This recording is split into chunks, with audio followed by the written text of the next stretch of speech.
మెడ్ plus లో అదే medicine అదే క్వాలిటీ, మార్కెటింగ్, డిస్ట్రిబ్యూషన్, ఇంకోటి అంటూ వీళ్ళకి అదనపు ఛార్జీలు ఉండవు. అందువల్లే 50 to 80% డిస్కౌంట్ లో మనకు అందిస్తున్నారు.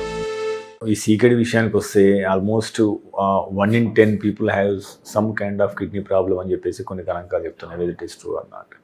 నెంబర్ 2, మోస్ట్ ఇంపార్టెంట్ ఏంటంటే కొంతమందిలో 90% కిడ్నీలు పాడయ్యే వరకు కూడా ఎలాంటి సంకేతాలు రావట్లేదు. ఇది చాలా భయంకరమైన నిజం.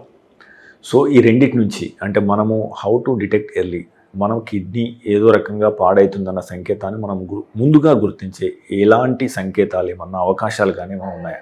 మంచి ప్రశ్న, కష్టమైన ప్రశ్న. ఇప్పుడు హార్ట్ డిసీజ్ ఉందనుకోండి, వాడి ఫస్ట్ సిమ్టమ్ చెస్ట్ పెయిన్, లేకపోతే స్వెట్టింగ్, లేకపోతే ఆయాసం, అయిపోయింది. వాడు వెంటనే చెస్ట్ పెయిన్ వస్తే ఇంట్లో కూర్చోరావుడు, వాడు వెంటనే పరిగెడతాడు హాస్పిటల్కి. వెంటనే ఒక మంచి టెస్ట్ ఉంది, ఈసీజీ చేస్తారు. ఈసీజీ చేసి ఇదిగోండి హార్ట్ డిసీజ్ ఉంది నీకు, పద లోపలికి వెళ్దాం, స్టెంట్ వేసేద్దాం అని డిసైడ్ అయిపోతారు. సో ఇది ప్రతి ఈజీ. సిమ్టమ్ ఎర్లీగా ఉంటే కనుక చాలా చాలా చాలా ఈజీ డిసీజ్ని పట్టుకోవటం. బట్ ఇక్కడ కిడ్నీ డిసీజ్తో వచ్చే మేజర్ సమస్య అదే ఏంటంటే సిమ్టమ్ ఉండదు, ఏ సిమ్టము ఉండదు. వీడేంటంటే మీరు ఇందాక అన్నట్టుగా ఏదో 90% కిడ్నీ డ్యామేజ్ అయిపోయిన తర్వాత ఒక మేజర్ సమస్య సడన్గా వస్తుంది. ఆ సమస్య వాడు హాస్పిటల్కి వస్తాడు, హాస్పిటల్లో డిటెక్ట్ చేస్తాం, వెంటనే నీకు 90% కిడ్నీ పోయిందని చెప్పాల్సి వస్తుంది.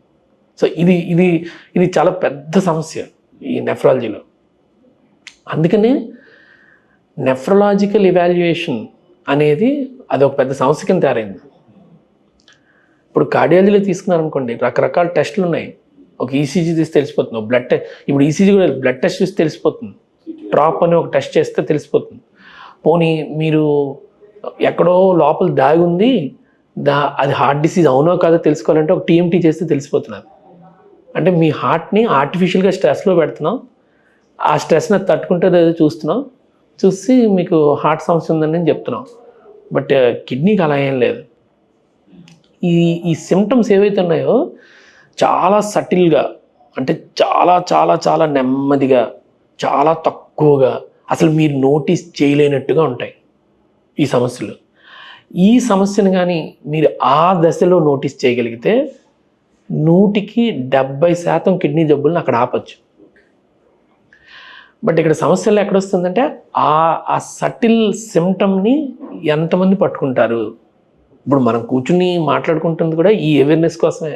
ఓకే, ఆ పర్టికులర్ ఆ అవేర్నెస్ లార్జ్ పబ్లిక్ రీచ్ అవ్వాలనే మీ ప్రయత్నాలు కూడా ఎంతో మందికి హెల్ప్ అవుతుంది. సో ఇందులోని యాజ్ ఎ నెఫ్రాలజిస్ట్ మేము చెప్పేటటువంటి most important early kidney disease symptom ఏంటంటే నైట్ టైం యూరిన్ ఫ్రీక్వెన్సీ పెరుగుతుంది. ఓకే, అన్యూజువల్గా. ఇది కొన్ని ఎక్సెప్షన్స్ ఉన్నాయి దీంట్లో.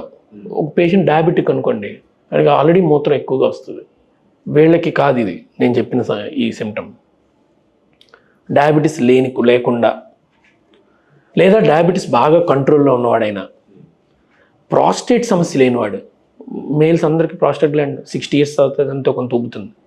సో ఈ ప్రాస్టేట్ ఎన్లార్జ్మెంట్ లేని వాళ్ళల్లో, యూరినరీ ట్రాక్ట్ ఇన్ఫెక్షన్ ఎక్కువగా లేని వాళ్ళల్లో, ఈ ముగ్గురులో కూడా నైట్ టైం యూరిన్ ఫ్రీక్వెన్సీ పెరిగితే కొంచెం ఒక్కసారి ఐబ్రోస్ రేస్ చేసి చూసుకోవాలి ఏమవుతుంది వీళ్ళు అంటే నిద్రాభంగం అవుతూ. కరెక్ట్. సో మీరు పడుకున్నాక, నా డెఫినేషన్ వేరు, ఏదో టెక్స్ట్ బుక్లో ఇన్ని లీటర్లు వస్తాయి యూరిన్ ఫ్రీక్వెన్సీ, ఇవన్నీ రోజువారీగా ఎవరండి లెక్కలు పెట్టుకుంటారు? నాకు 3 లీటర్లు వచ్చిందా 4 లీటర్లు వచ్చిందని లెక్కలు చూసుకోగా. సో నేనేం చెప్తానంటే 11 PM నుంచి 5 AM అంటే ఆ 6 hour పీరియడ్లో మీరు 3 సార్లు అంతకంటే ఎక్కువ లేస్తున్నారా,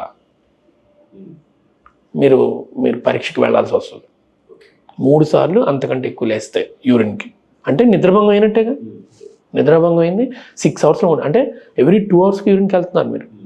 సో మీలో ప్రాస్టేట్ గ్లాండ్ ఎన్లార్జ్మెంట్ ఉండకూడదు, పూర్ కంట్రోల్ డయాబెటిక్ అయి ఉండకూడదు. ఎందుకంటే ఈ రెండిట్లోని ఈ ఫ్రీక్వెన్సీ ఉండొచ్చు వాళ్ళకి మామూలుగానే, కిడ్నీ సమస్య లేకపోయినా కూడా ఉండొచ్చు. సో ఈ రెండు కాకుండా కానీ మీకు మూత్రం ఎక్కువ వెళ్తుంటే మాత్రం ఒకసారి వెళ్ళి చూసుకొని అనుమానించాల్సిందే, గమనించాలి. ఫ్యామిలీ మెంబర్స్ ఐడెంటిఫై చేసి వీడిని బలవంతంగా అయినా లాక్కుని వెళ్ళాలి. ఎందుకంటే వాడు చాలా రిలక్టెంట్గా ఉంటాడు, నాకేం సమస్యలు లేవు, నేను డాక్టర్ దగ్గరికి నేను బాగానే ఉన్నానంటాడు. అయినా కూడా ఫ్యామిలీ మెంబర్స్ కంపల్సరీగా తీసుకెళ్ళి ఏదో డాక్టర్తో ప్రిలిమినరీ టెస్టులు చేయించాల్సిన పరిస్థితి ఉంది. ఇది ఒకటి. 2, ఎవరో షుగర్ వ్యాధితోనూ బాధపడుతూ ఉంటాడు, ట్యాబ్లెట్స్ వాడుతూ ఉంటారు, లేకపోతే ఇన్సులిన్ వాడుతుంటారు. సడన్గా 1 సంవత్సరం 2 సంవత్సరాలు పోయిన తర్వాత వీడు ఫ్యామిలీ అనౌన్స్మెంట్ ఇస్తాడు, నాకు ట్యాబ్లెట్స్ నేను ఆల్రెడీ 3-4 రోజుల నుంచి చేసుకోవట్లేదు, బట్ నా షుగర్ 100కు వచ్చింది, సో నేను ఐ కాన్కర్డ్ డయాబెటీస్ అంటాడు. ఇది చాలా పెద్ద సమస్య. అందరూ చాలామంది ఇదేంటంటే నాకు డయాబెటీస్ తగ్గిపోయింది, ఇంతకుముందు 4 ట్యాబ్లెట్లు వేసుకుంటున్నాడిని, ఇప్పుడు అసలు ట్యాబ్లెట్ లేకుండా కూడా నా ఫాస్టింగ్ షుగర్ 100 ఉంది, సో నాకు డయాబెటీస్. నో, వీటిలో కిడ్నీ డిసీజ్ మొదలైపోయిందని అర్థం. ఓకే. సో ఒకసారి కిడ్నీ డిసీజ్ మొదలైతే మీరు ట్యాబ్లెట్స్ వేసుకోకపోయినా షుగర్ కంట్రోల్లోకి వచ్చేస్తుంది. సో వీడు ఖచ్చితంగా కిడ్నీకి సంబంధించిన టెస్టులు చేసుకోవాలి. అక్కడ కిడ్నీలు ఏం పని చేసినా ఆగిపోయినాయి, ఫిల్టరేషన్ ఆగిపోయింది అనమాట. ఫిల్టరేషన్ ఆగిపోతే మీ శరీరంలో రోజు ఉత్పన్నమయ్యే ఇన్సులిన్ ఏదో కొంచెం షుగర్ రైజ్ అవుతుంటే అది కంట్రోల్ చేయడానికి సరిపోతుంది. మామూలుగా రోజు ఉత్పన్నమయ్యే ఇన్సులిన్ యూరిన్లో వెళ్ళిపోతుంది బయటికి. అలా వెళ్లకుండా ఎక్కువసేపు ఉండిపోవడం వల్ల మీరు ఏ ట్యాబ్లెట్స్ వేసుకోకుండా కూడా షుగర్ కంట్రోల్ అయిపోయింది అనమాట. సో ఎందుకు ఎక్కువసేపు ఉండిపోతుందంటే ఫిల్టరేషన్ కెపాసిటీ తగ్గిపోయిందని అర్థం కిడ్నీ. సో ఇది చాలా అవేర్నెస్ పాయింట్ ఇది. ఓకే, అంటే సడన్గా షుగర్ తగ్గింది, షుగర్ కంట్రోల్ అయిపోయింది, లేకపోతే రొటీన్గా నేను వేసుకుంటున్న ట్యాబ్లెట్స్ డైట్తో నా షుగర్ డౌన్ అయిపోతుంది అంటే మాత్రం కిడ్నీ సమస్య మొదలైందని అర్థం, చూయించుకోవాలి. 3, డయాబెటిక్ పేషెంట్స్కి విజన్ తగ్గిన, సడన్గా విజన్ తగ్గిన కిడ్నీలో సమస్య మొదలైందని అర్థం. దానికి లింక్ లేదు, కానీ I is the index of kidney అంటాం మేము. కిడ్నీని మీరు డైరెక్ట్గా చూడలేరు, కానీ కంటిని డైరెక్ట్గా చూడొచ్చు, కంటి లోపల నరాలను డైరెక్ట్గా చూడొచ్చు. That is the only area where you can visualise vessels directly. Blood వెసల్స్ని డైరెక్ట్గా చూడగలిగే ఏరియా ఏదంటే కన్నే. సో బ్లడ్ వెసల్స్లో ఏం చేంజ్ ఉందో కంట్లో తెలిసిపోతుంది మనకి. సో మేము ఖచ్చితంగా కంట్లోని బ్లడ్ వెసల్స్లో ఏం చేంజ్ వచ్చిందో చూపించుకొని రమ్మంటాం. అది ఆఫ్థల్మాలజిస్ట్ కానీ డిటెక్ట్ చేయగలిగితే అందులో సమస్య ఉందంటే కిడ్నీలో కూడా సమస్య ఉన్నట్టే. So I is the index of the kidney. Okay. So ఇది చాలా జాగ్రత్తగా గమనించుకోవాల్సిన పరిస్థితి. బ్లడ్ ప్రెషర్ విషయానికి వస్తే జనరల్గా డయాబెటీస్ ఉన్న వాళ్ళల్లో చాలామందికి హైపర్ టెన్షన్ కూడా ఉంటుంది. అందరికీ ఉండాలని రూల్ ఏం లేదు, బట్ హైపర్ టెన్షన్ కూడా ఉంటుంది. Reverse is not the true. Only hypertensives ఉంటారు కానీ, బట్ డయాబెటీస్ ఉన్న వాళ్ళందరికీ బ్లడ్ ప్రెషర్ కూడా ఆల్మోస్ట్ 70 to 80% ఉంటుంది. 2/3 ఆఫ్ ద పీపుల్కి ఉంటుంది. హైపర్ టెన్సివ్స్ అందరూ డయాబెటిక్స్ అవ్వక్కర్లేదు. హైపర్ టెన్షన్ కూడా ఇందులో నేను ఎప్పుడు ఏం చెప్తానంటేనండి, smooth control of BP is very important. ఇప్పుడు కిడ్నీస్ ఏం చేస్తాయంటే, ఇప్పుడు సపోజ్ మీ బ్లడ్ ప్రెషర్ ఏదో 150/100 ఉందనుకోండి, ఏ ట్యాబ్లెట్ వేసుకోవట్లేదు మీరు, ఈ 150/100లో అలా వదిలిస్తారు. కిడ్నీ ఏదో అలా అడాప్ట్ అవుతుంది దానికి. మీరు సడన్గా ట్యాబ్లెట్ వేసి దాన్ని 120/80 చేస్తారు. ఓకే, బాగానే ఉంది కిడ్నీ, అబ్బా బాగానే నార్మల్ ఫిజియలాజికల్ రేంజ్లోకి తెచ్చాడు వీడు అని చెప్పి మళ్ళీ మామూలుగా ఫంక్షన్. 3 రోజులు పోయిన తర్వాత ట్యాబ్లెట్ ఆపేశారు, మళ్ళీ 150కి వెళ్తుంది. ఈ కిడ్నీ కన్ఫ్యూజన్లోకి వెళ్ళిపోతుంది. ఈ ప్రెషర్ 120 తెలియదు, దానికి 150 తెలియదు. సో డ్యామేజ్ అయిపోతుంది. సో తొందరగా డ్యామేజ్ అయిపోతుంది ఫ్లక్చువేషన్స్ వల్ల. సో బీపీ ట్యాబ్లెట్లను ఆపేయద్దా?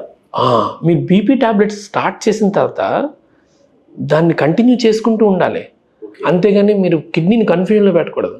ఇవాళ 120, రేపు 150, ఇవాళ 130, ఎల్లుండి 160 చేస్తే కిడ్నీ తొందరగా పడు.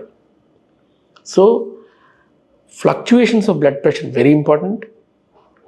అండ్ షుగర్ ఒకసారి కంట్రోల్ అయిపోయింది క్రానిక్ డయాబెటిక్స్కి, మీరు వాడుతున్న ట్యాబ్లెట్స్కి అంటే మాత్రం చెక్ చేసుకోవాలి. ఈ రెండు చాలా పెద్దవి ఇష్యూస్. కాళ్ళ వాపు అనేది అది ఇది కాళ్ళవాపు నేను ఇందాక చెప్పాను కదా, 90% కిడ్నీ డ్యామేజ్ అయిపోయిన తర్వాత వస్తుంది. సో ఈ కాళ్ళవాపు అనేది ఎర్లీ సమస్య కానే కాదు. ఓకే. సో ఒకసారి కాళ్ళవాపు వచ్చేసింది అని అంటే కిడ్నీ దాదాపుగా ఫిల్టరేషన్ చాలా వరకు తగ్గిపోతే కానీ కాళ్ళవాపు రాదు. ఓకే సో ఇది లేట్ సమస్య, లేట్ సిమ్టమ్. ఓకే మొహం పొంగటం, కాళ్ళు పొంగటం, వాంతులు, ఆయాసం రావటం నడుస్తుంటే. దీని అర్థం ఏంటంటే నీరు నిల్చుండిపోయింది అనమాట లోపల. నీరు ఎందుకు నిల్చుండిపోయిందంటే నీరు బయటకు వెళ్ళట్లేదు యూరిన్ ద్వారా. సో అదంతా ఎక్కడ పెడితే అక్కడ స్టాగ్నేట్ అయిపోతుంది. మీరు ఎక్కువసేపు కూర్చుంటే కిందనంతా వస్తుంది, పడుకుంటే వెనకాల వచ్చేస్తుంది వాపు. ఇంకా హెడ్ కొంచెం డౌన్లో పెట్టుకుంటే మొహం అంతా పొంగిపోతుంది. సో నీరు చేరిపోతుంది శరీరం అంతా. ఇది late symptom of renal failure.